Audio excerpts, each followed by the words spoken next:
अस्सलामुअलैकुम। तो कैसे हैं आप सब? हमेशा की तरह होंगे खुशबाश। तो भाई आज बड़ी ज़बरदस्त सी मैं बोटी की रेसिपी लेकर आई हूँ जिसका शोर बड़ा हो रहा है यूट्यूब पे। बहुत वीडियोस इसके बारे में मैं देख रही थी तो सोचा मैं भी इसका रिव्यू दूँ और बना कर देखूँ ये होती कैसी है।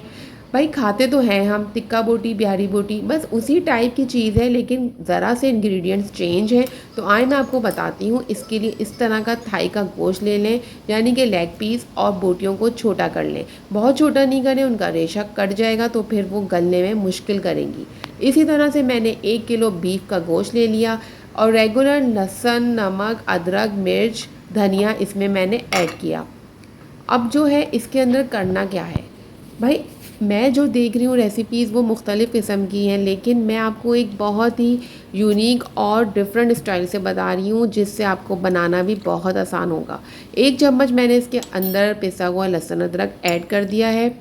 और जी मैंने इसमें 1 चम्मच सिरका, सोया सॉस, चिली सॉस, चुटकी भर आप इसमें डाल सकते हैं जर्दे का रंग कलर के लिए, और लेमन डालने के लिए ये ले लें क्योंकि इसके बीज इसमें ना जाएं। नींबू के बीज इसमें नहीं जाने चाहिए वरना वो कड़वे हो जाएंगे। अब जी मैंने इसको मैरिनेट करने के लिए रख दिया था। उसके बाद आधे घंटे के बाद एक प्याज की डली काट के कुकर में इसको पका लेंगे। थोड़ा सा पानी डालना है जितने पानी के अंदर ये गल जाए, इससे ज़्यादा पानी इसमें नहीं भरना। और ये वैसे ही मैरिनेट हुई हुई है तो बस ये जल्दी से हो जाएगी। इसके बाद अब क्या करना है, कुकर को हमने 10-15 मिनट बाद खोल लिया।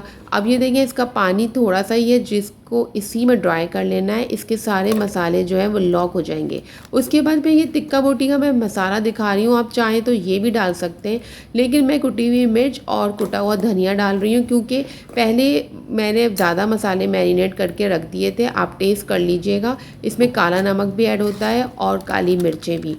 तो जी आप अपने हिसाब से इसके अंदर मसाले ऐड करें, बहुत ज़्यादा स्पाइसी ना बनाएं। अब मैंने इसमें कॉर्नफ्लोर ऐड किया है और ये इसके अंदर लिपट जाएगा क्योंकि ये गीली है। तो इसके अंदर ये अच्छा खासा, कम अगर लग रहा है तो और ज़्यादा ले लें।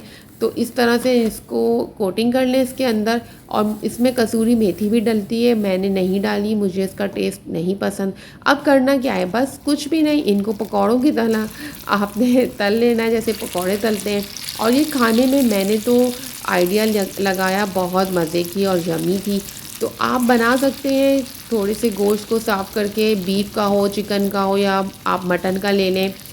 इसी तरीके से मैंने सारे डालकर बोटियों को फ्राई कर लिया था।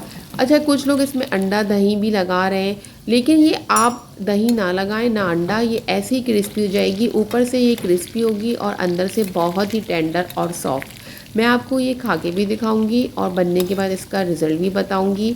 तो ये जो बीफ बोटी है ना चटखारे वाली, वाकई इसका चटखारा ही आता है। आप इसको बना के बॉईल करके मतलब फ्रोज़ भी कर सकते हैं फ्रोज़न आइटम में, और जब कोई मेहमान आए तो आप झटपट निकाल के फ्राई कर लें, यानी कि मैरिनेट करके इसको आप रख सकते हैं।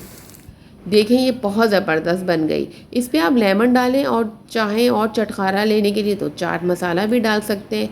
अब ये इतनी ज़बरदस्त है तो इसका नाम बिल्कुल ही सही, चटखारा। खाते ही चटखारा आ गया मुंह में, तो आपका भी दिल कर रहा होगा बनाने का। तो बस झटपट बनने वाली ये रेसिपी है, जल्दी से ट्राई कर लें और मुझे ज़रूर कमेंट्स में बताइएगा। ये देखिए कितनी जूसी और अंदर से गली हुई है। मुझे तो इसका अच्छा ही लगा खाने में, रिव्यू भी अच्छा है। तो मुझे दें इजाज़त, अगली वीडियो तक के लिए अल्लाह हाफ़िज़।